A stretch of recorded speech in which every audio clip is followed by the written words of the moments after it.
Gefecht wieder gelöscht.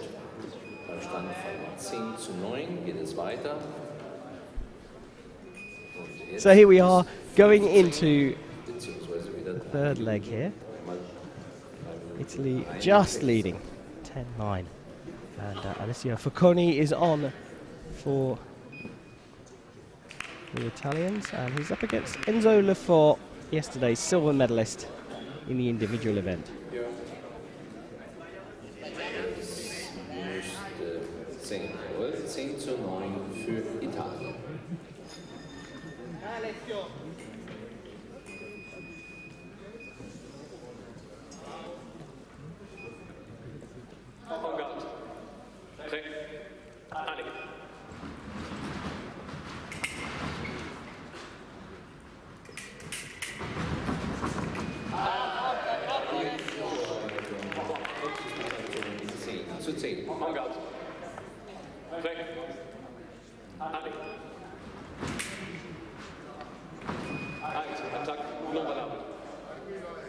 So very early stages here, and it's Enzo Lefort who drew level, but Facconi gets back in the lead for the Italians. Of course, Facconi picked up his first ever major title earlier on this season in the individual event at the Turin Grand Prix. One of the rising stars in the ranks. Look to the Italian box, you have Casara, Daniele Garozzo, Avola. Here we saw Valerio Aspromonte on his return to the fencing foray. Had a tough round of 64 match against Rayson Bowden. But continued health for the Italian Federation.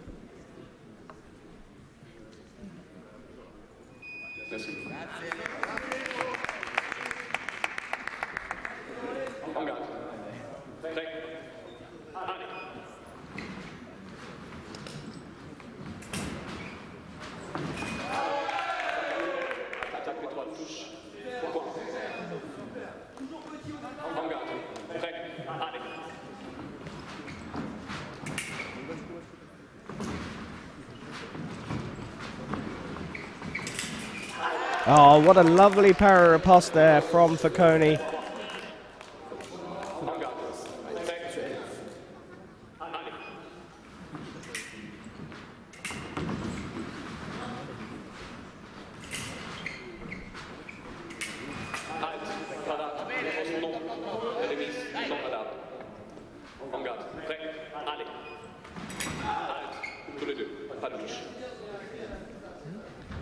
And here in this third leg, the target score is 15. Facconi doing a great job, but a lovely attack there from Enzo Lefort. Tim Bardenhagen doing a cracking job. He's taken over from Willem Madder as the referee. They'll do 2 matches each in a row and then switch over.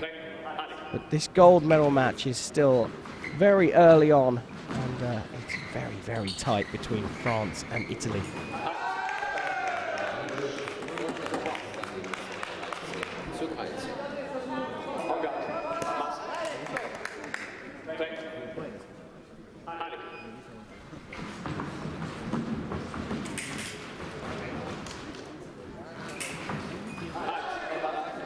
Blade picked up there from Enzo Lefort, so gets the riposte, but it's off target, so no hit.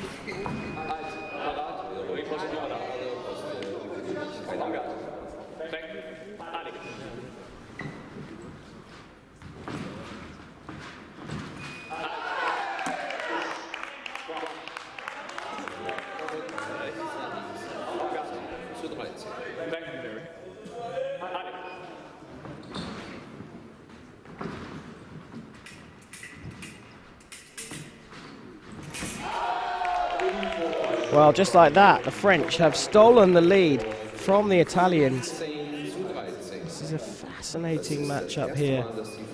France now leading after a third of the match. So we got through the beginning phases. We expected this one to be tight up until now. But who is going to break away? On for Italy. Second appearance from Andrea Casara. And it's the second appearance from Jeremy Cadeau for France. 5 Fechter aus den Top 16 der Weltrangliste, das müssen wir denken. Und Italien ist zurzeit Zweiter der Mannschaftsweltrangliste und Frankreich ist Vierter der Mannschaftsweltrangliste. Also hier haben wir schon die Top-Fechter auf der Welt. Jeweils sind dann auf der Frauenschule.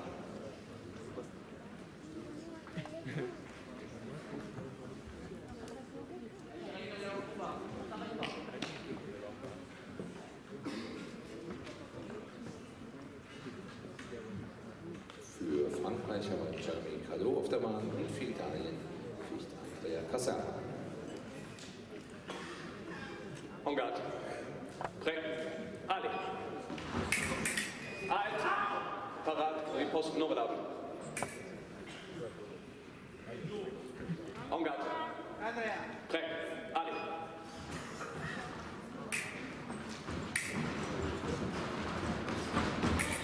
Halt. C'est le corps codé 2. Fall. Oui.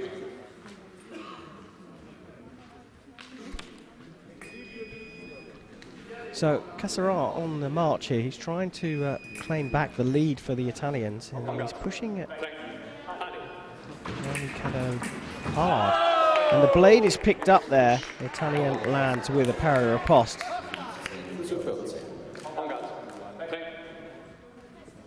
Italians have been strong for many, many years as a foil nation.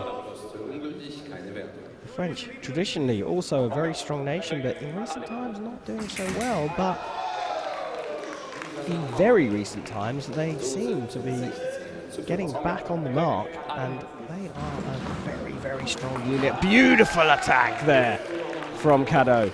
A feint disengage around the cart parry from Cassara. Broken time attack is not given. On preparation, Cassara picks up the timing, gets the right of way.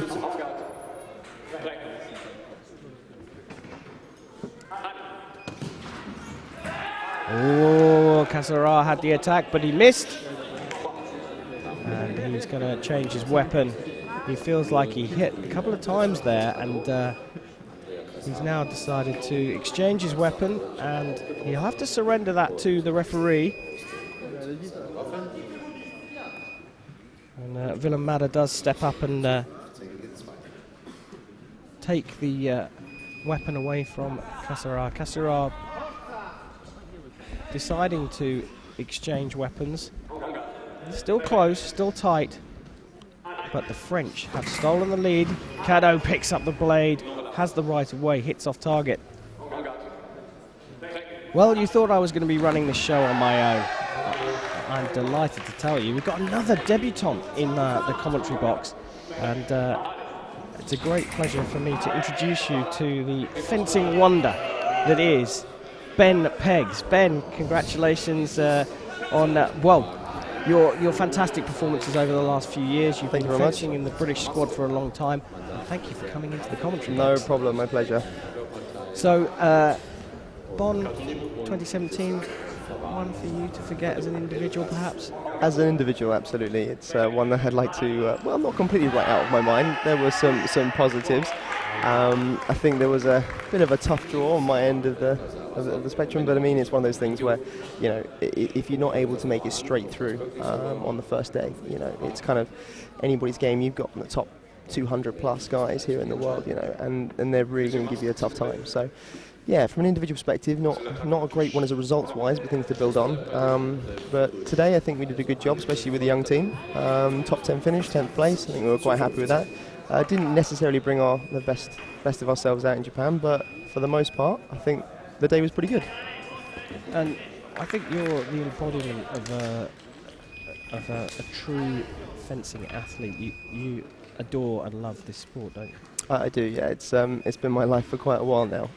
So much so that in order to keep going with this game, you know, in times when funding has fluctuated, you know, I've set up my own club and been doing some coaching as well. It's something I really want to kind of pursue for the rest of my life almost. You know, when I finish being an athlete, to continue to be a coach as well, and travel the world and continue to hopefully make Britain great on the international circuit as we have been. But also, you know, it's a bit of an addiction for me as well.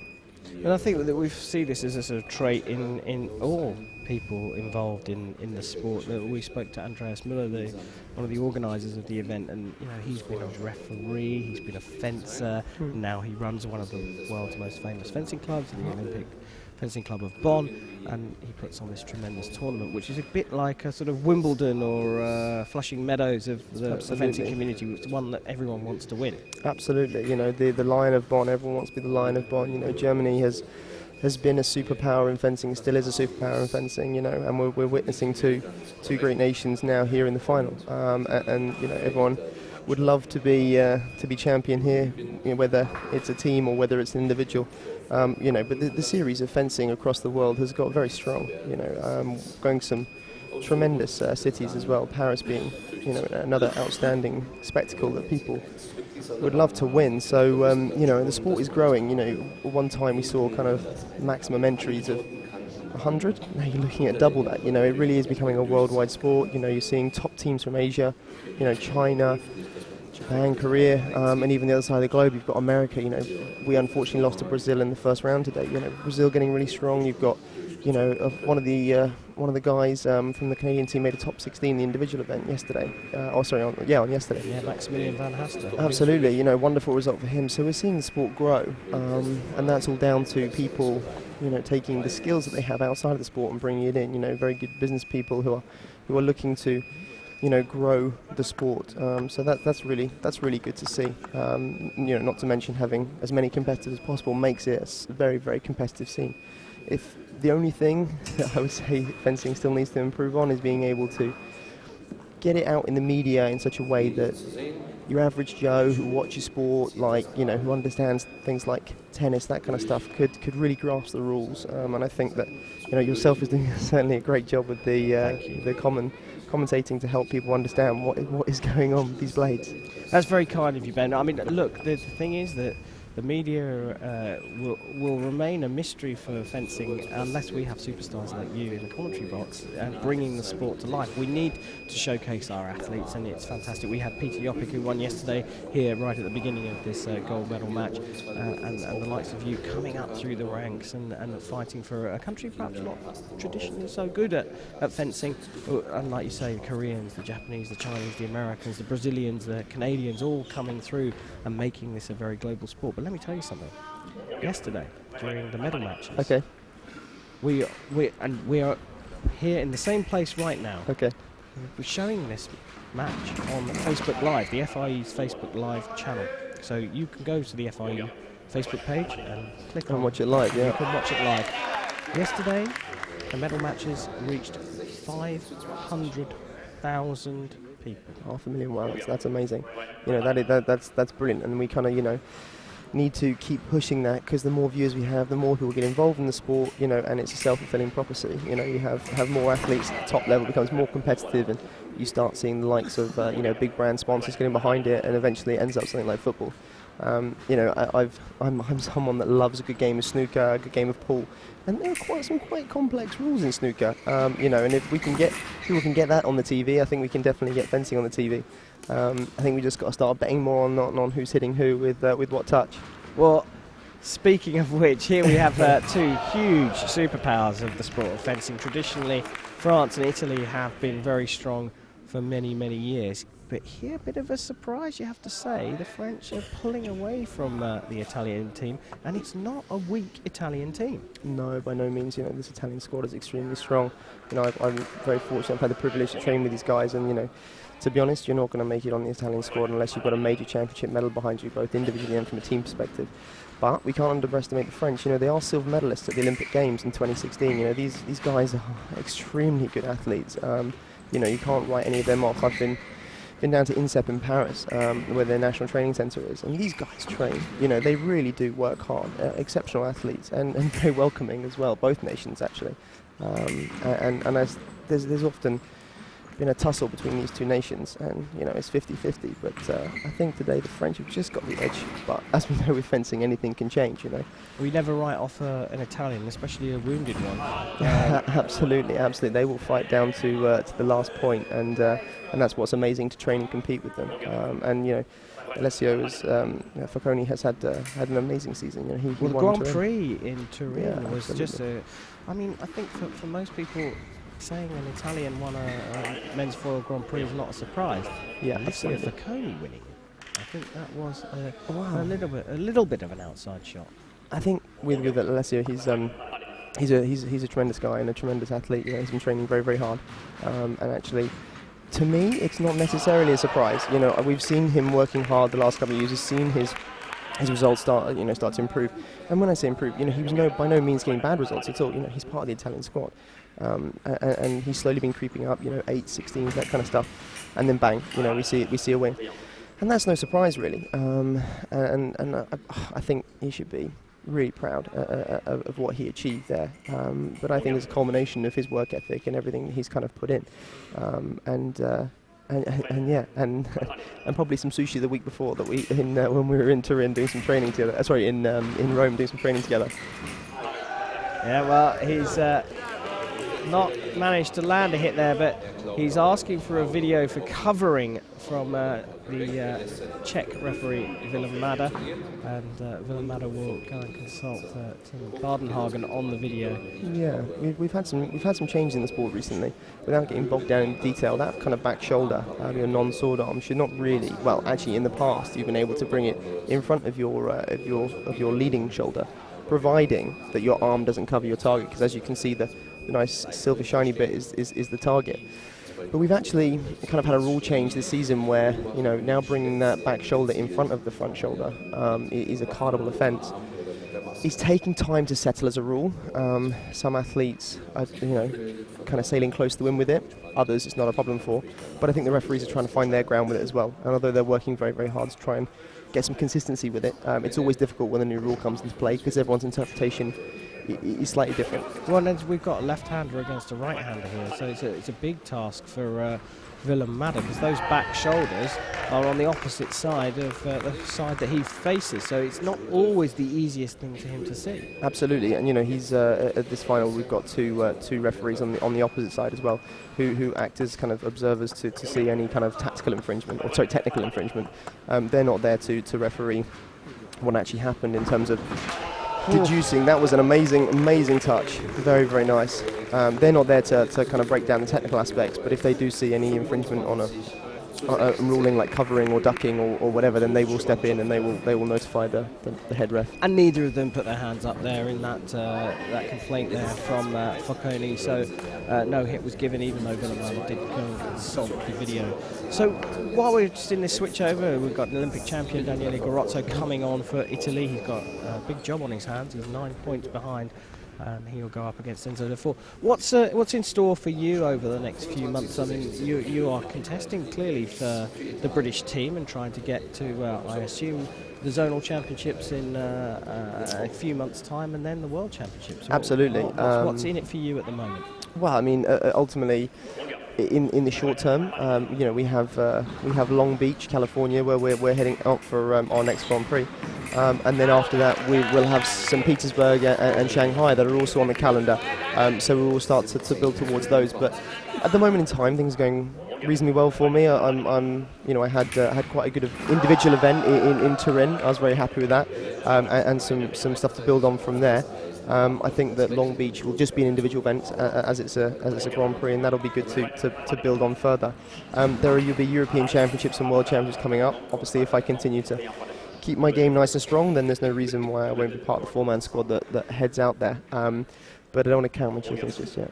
No, of course not. But it sounds like you're having a great season so far, and you have a short journey to the west side of the United States of America. Tell me, how do you cope with this travel? Because I'm imagining you don't get to go, say, 10 days in advance of the tournament and get used to the time zone and the climate and all that kind of stuff. How do you cope with that as an athlete? It can be quite tough, actually, but one thing I've always said to everybody is that you cannot be an international athlete if you don't enjoy travelling. If you're scared of flying or anything like that, so you've got to kind of enjoy going to new places. It can be a blessing as well as a curse. It can be, another plane, another airport, kind of another hotel. But at the same time, equally, when you've got good camaraderie with your teammates and stuff like that, travelling can always be a bit fun and tiring. So you have to make sure that you do get out there a few days before, especially if it's the likes of Shanghai. We'll probably head out there a little bit earlier. But I mean, for myself, I've gone out to a few competitions a little bit earlier just to get some training in. When I went to Rome before Turin, and I was very, very fortunate to train with Danny Garozzo and Alessio Facconi and a few others. Actually, Luca Simoncelli, who put me out the other day. I did some training with him as well. Very, very strong athlete. So it was wicked to do that. And I think that kind of is what most athletes try to do is get out there a little bit earlier and do some training or just to acclimatise. Not necessarily to the European events, but certainly the further flung events. Yeah, and it's a new event, Long Beach, isn't it? It's the first time it's been over on that side of the country, and it is a trek for you. It's a long journey from Europe over to the West Coast. It will be a bit of a journey, but to be honest, by this stage of my career, I'm quite used to it, and we'll go out there a few days before. The good thing is, it's on the west side of America, which means it almost, to me, because you're kind of going back in time, so to speak, you almost get a little bit longer in bed, which is never a problem for me. Instead of going to Asia, where you feel like getting up in the middle of the night.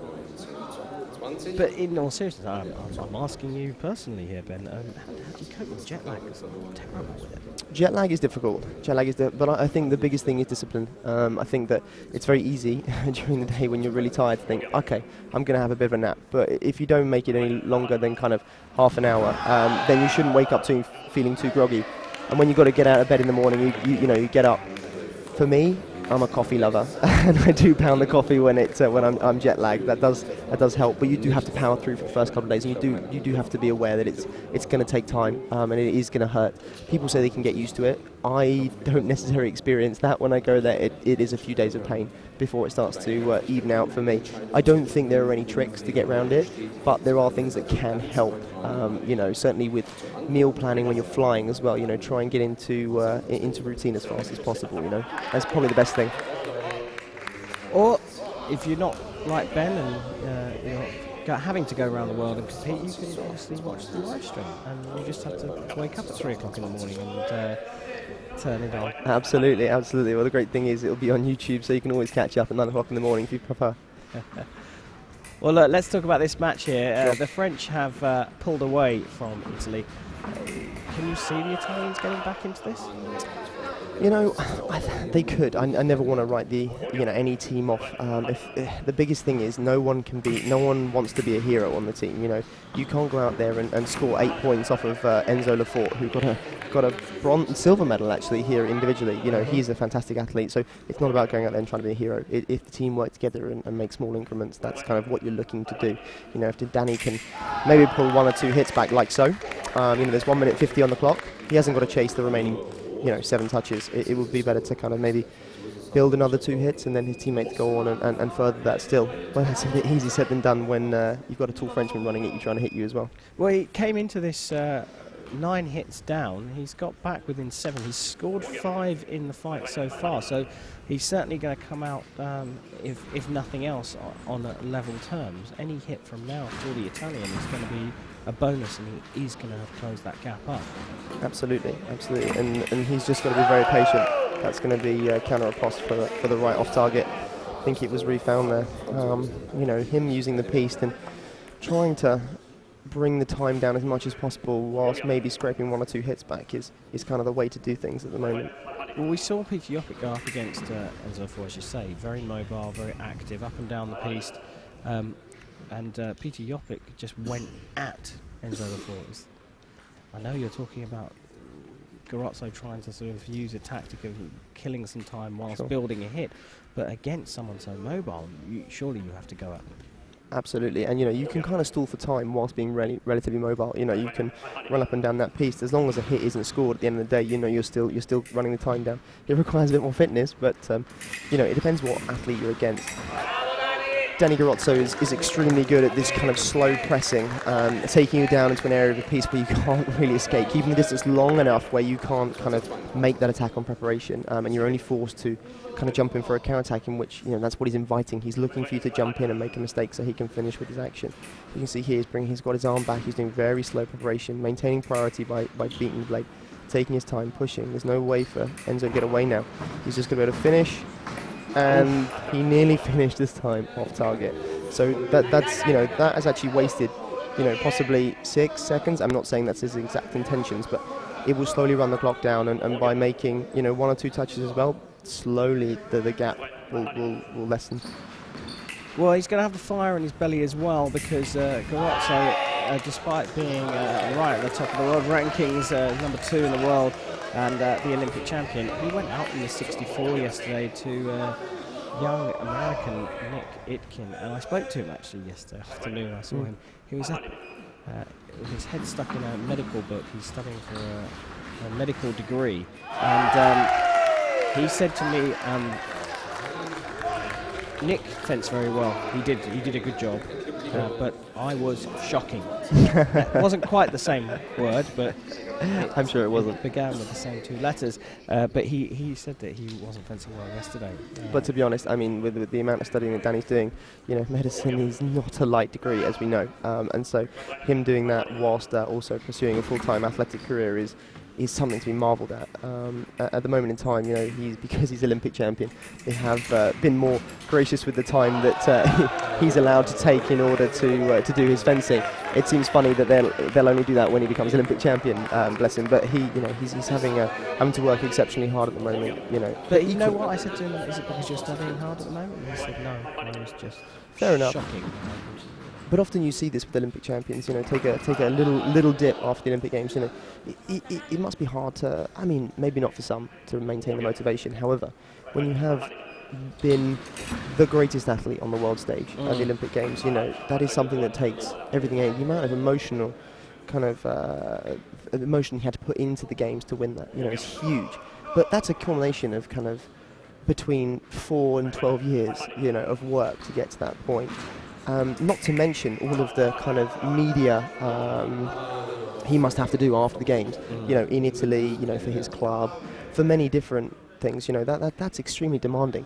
A lot of athletes you see after they win the Olympic Games in fencing often take 2-3 months out because they're just snowed under with work. We've seen some this season they're not come back onto the circuit at all. Yeah, and some see it as a time to call their journey in fencing a day. When they get to the Olympic Games, they think, okay, they're giving everything now. It's time to move on to something different, or to find a slightly different facet of the sport to work in. Well, no fear of that with Daniele Garozzo. He's still young. There's still plenty of time for him. And Enzo Lefort too. The French on the rise, and the French continuing to stay in the lead here. We're now 2/3 of the way through the match. It's 30 plays 24. Next up, Alessio Facconi will come on. Well, I say that, and I look up, and it's actually the reserve has come on for the Italians, and it's Giorgio Avola on, and he will go up against Jeremy Cadeau. So we're into the meaty end of this team event. Right, so you fence in the team for Great Britain. Who cares about legs 1 to 6? This is where it all counts.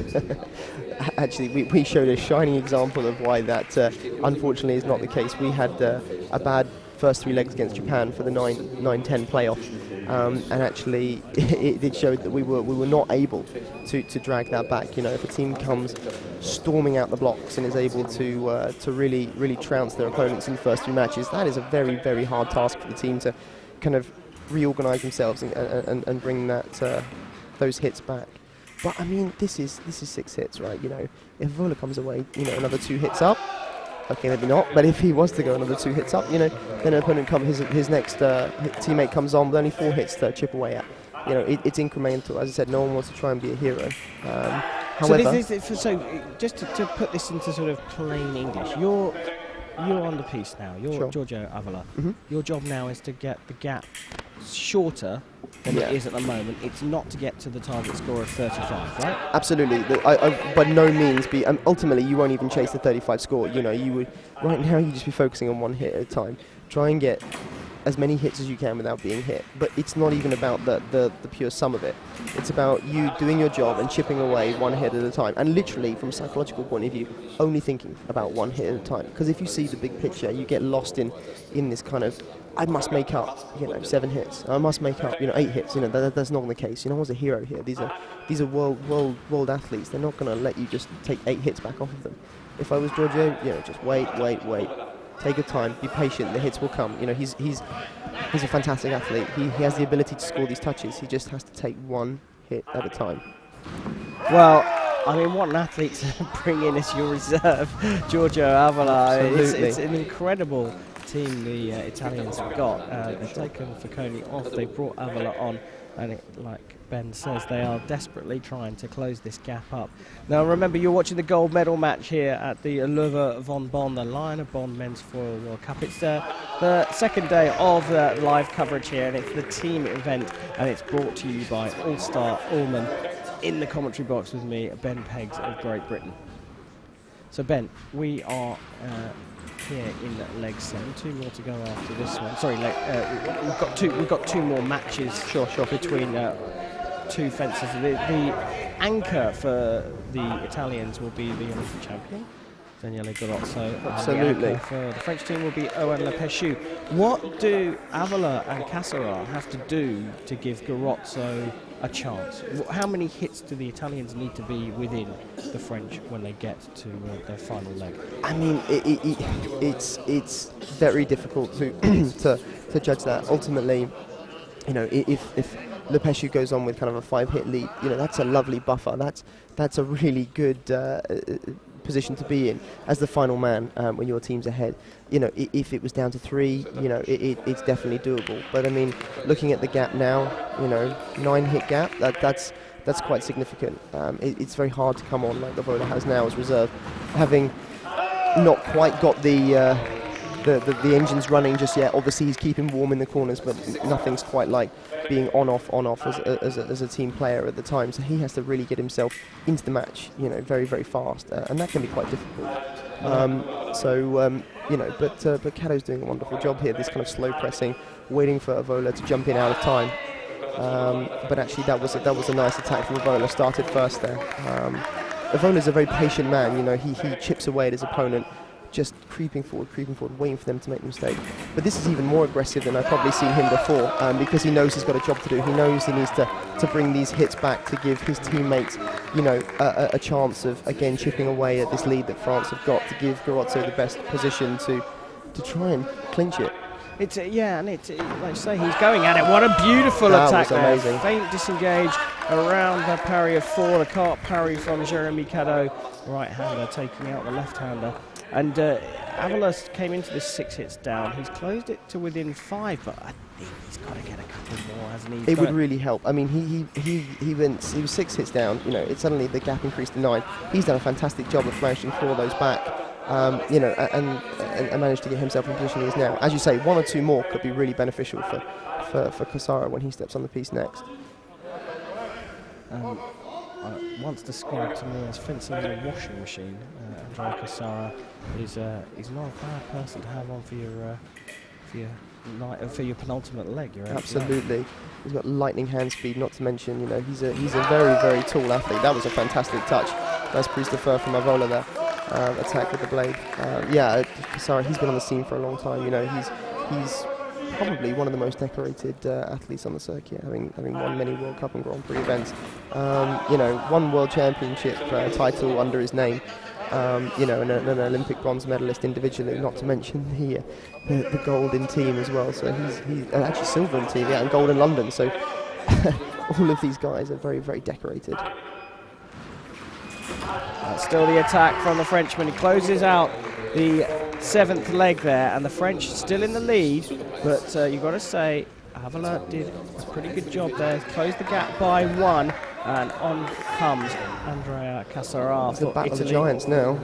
Two very tall guys, both over 6'1", I'd say. I mean, Andre's probably 6'3", 6'4". Lefort, something similar. These guys have got massive wingspans as well. If you actually look at the length of their arms, it's probably even greater than their height, which makes them devastating opponents to have to fence, especially if you're a smaller athlete like myself. Well, you talk about wingspan, and we had Richard Cruz in yesterday, and he was talking about wingspan. What on earth are you talking about wingspan? Not flying. That's very true. That's very true. No, it is a phrase that comes from from birds of prey. No, these if you can imagine, these guys are, their arms. If you measured it, from the right at the end of their fingers right across their back or their chest right through to their other fingertip, that's what your wingspan is. And if that is greater than your height, that's really going to help for fencing. You have such long reach. That's attack left, I would say. Well, and that was given it to the very left. Very nice. That's one apiece in this match. So yeah, it helps if you have long arms to be able to reach your opponent, and also kind of reach over your opponent if they're small, and get some nice angles in as well. Not to mention, if they're a smaller athlete coming towards you quite fast, you can use that reach to hit them and run away. So it's more of a deadly weapon, you have to say, in defence, isn't it, having this long reach, or are you saying it's important for the attack as well? It can be important for the attack. It's even if your attack is then defended, because you're so far away from your opponent. You have time then to refine the blade, re-establish your attack, or to be able to hit and then move away after you've missed your initial attack. And of course, that's so important in foil these days, with the continuation remises and counter time being used so much. Absolutely. The idea of priority in foil, kind of is kind of to get the, in original terms, when the sport came about, to make sure it showed an athlete how to defend themselves. If someone's coming at you with a big sharp blade, you don't want to just stick your arm out. You want to defend yourself. You want to deflect their blade away before you then have a go at killing them. In so many words, and this is what you're seeing here. However, as the sport's developed, like many other sports, people are taking that to that rule and they're interpreting it, and you're actually seeing this is quite a classical fight, I'd say. But the arms moving around, making the opponent unsure as to where that final touch is going to come. Nice attack from Lafort, but just off target on the arm. Well, penultimate leg, target score of 40, and then we'll have the anchor fencers coming on in Daniele Garozzo for Italy and Owen Lepechou for France. You've got to say Cassara has got to score a few more hits. I'd say he's got to be within 3 to give Daniele Garozzo a chance. That would probably really help. I mean, for Cassara, he's against Enzo Lafort. Enzo's clearly fencing well this weekend, after a silver medal in the individual. And equally, this kind of reach that Cassara has, it's not as effective as someone when you've got them, similar height as you. So he has to, they both cancel each other out with their wingspan, so to speak. That's really unfortunate for Cassara, just hitting flat across the chest. As we know, with foil, you have to operate that switch at the end with it because it's a stabbing weapon. And that may have just come across a little flat, just resting more of the blade than he wanted across Enzo's chest. And the referee just checking there. Yep, it's working.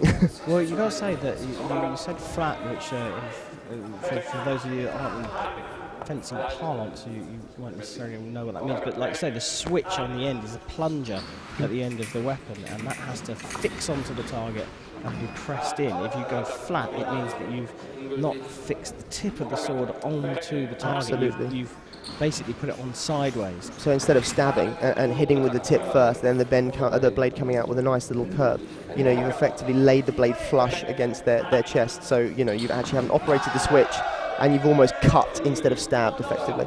So yeah, we're not fencing sabre here. This is foil. But you have to say, Lafort put his arms up and said, "Oh, I think you did hit me then," and he was quite honest about that. We have a video referral here.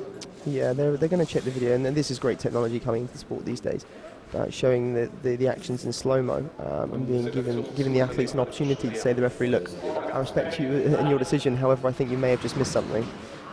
Unfortunately, some of the athletes don't word it quite as delicately as that. No.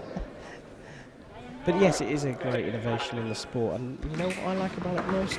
The fact that referees can go and have a look without being asked. So that's very true. If they're not sure, they can go and check that video. And themselves. It helps their development as referees as well, to be able to understand things they may have missed. So this was a nice deflection action from Enzo Lafort, but unfortunately he just missed the riposte. Andre was able to just duck underneath that, so he wasn't going to get hit.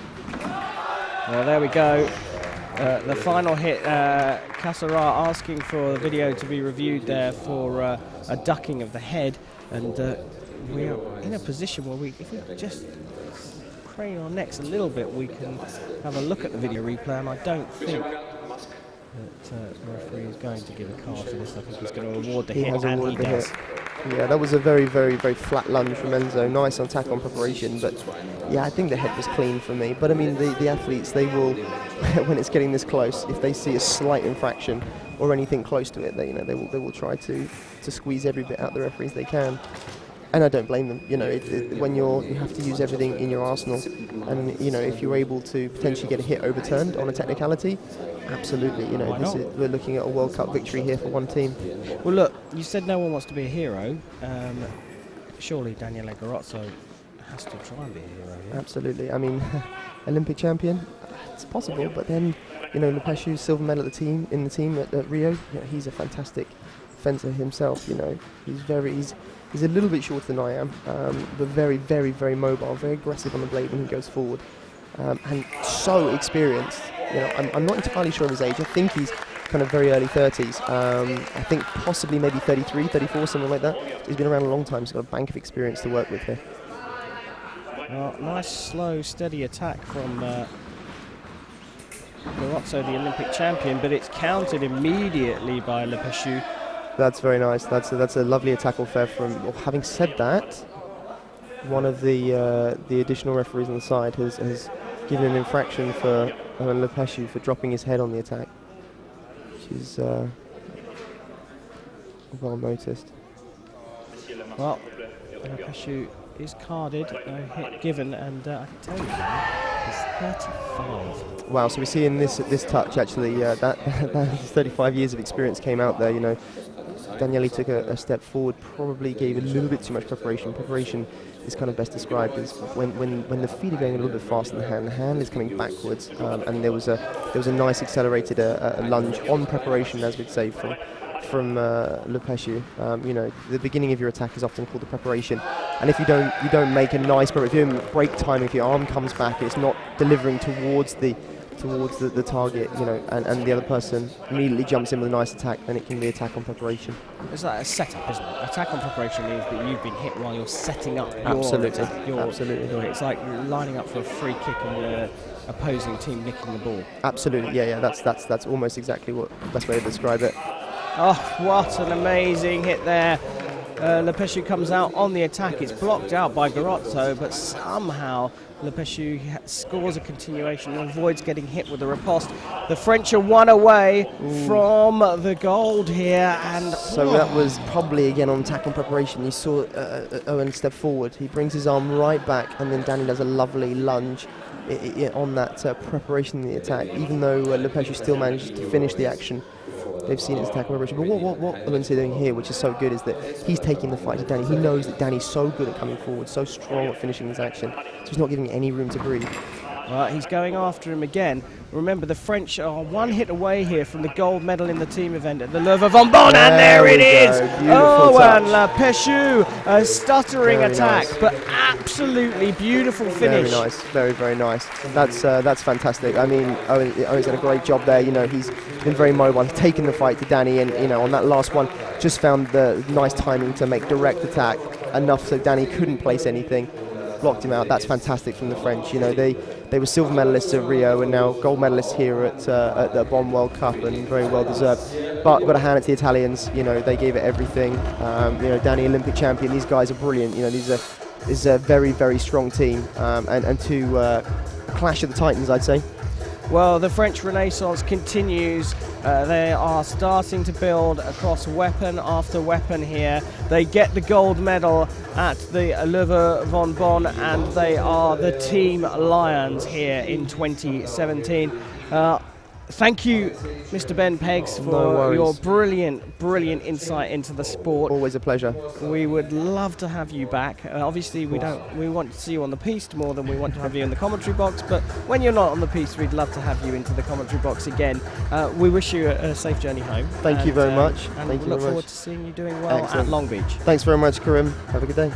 That's Ben Peggs there of Great Britain, fantastic young man who's climbing the world rankings event by event, and he's given us his great insight there.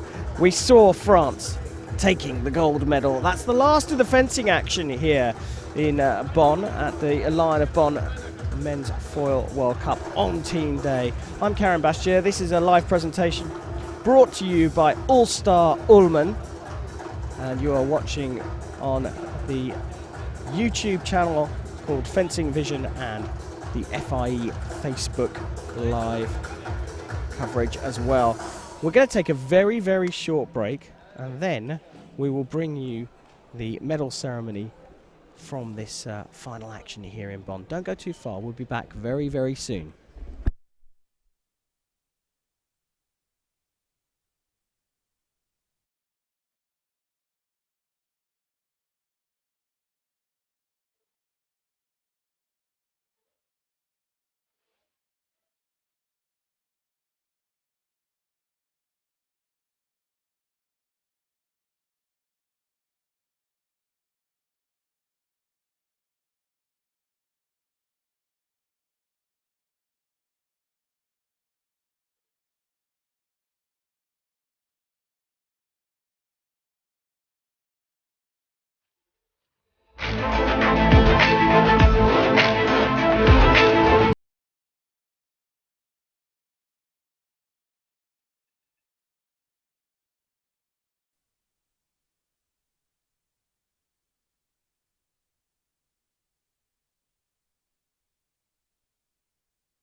Well, here we go. It's the very final action here from the Hartberg Halle in Bonn, Germany. And the Lion of Bonn men's team foil medal ceremony is underway. In third place, they didn't have to fight off against the USA due to an injury, a double injury to the US team, with Gerrit Meinhardt going out in the quarterfinals and Miles Chamney-Watson in the semi-finals. They didn't contest the bronze medal match, so by default it goes to Russia. Timur Safin, Timur Aslanov, Alexei Cheremisinov, Dmitry Zerebchenko picking up the bronze medal, squeezing onto a fairly tight podium as well. Now the silver medalists from Italy. A strong team including the individual Olympic champion Daniele Garozzo there high-fiving the Russian team. Followed up by Giorgio Avala, Andrea Cassara and Alessio Facconi climbing onto the second spot of the podium. And presented with their gifts by one of the organisers here, the president of the Olympic Fencing Club of Bonn. Good run there. And now, the Lions of Bonn, the gold medalists in the men's team foil event at the 2017 Lion of Bonn tournament. It's France. Up first, Owen Lepechu, Julien Martin, followed by Enzo Lefort and Jeremy Cadeau. They are the champions, and they will be presented with their trophies by the FIE representative here, Sam Cherrit from the USA.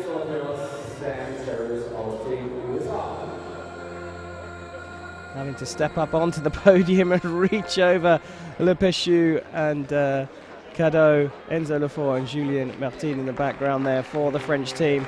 There they are, the champions.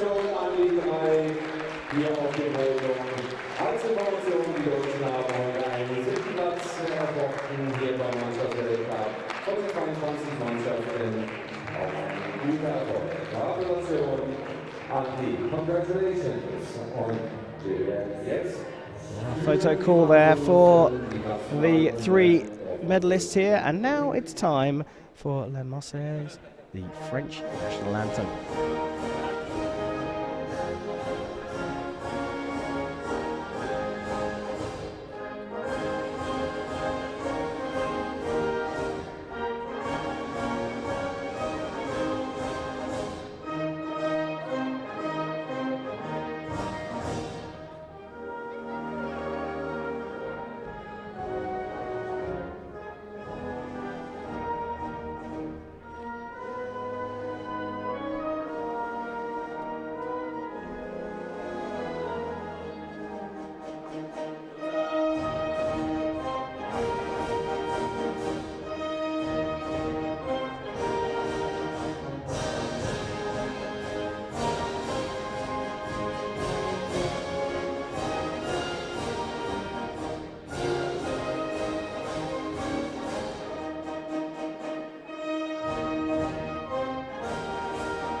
Oh, there you have it.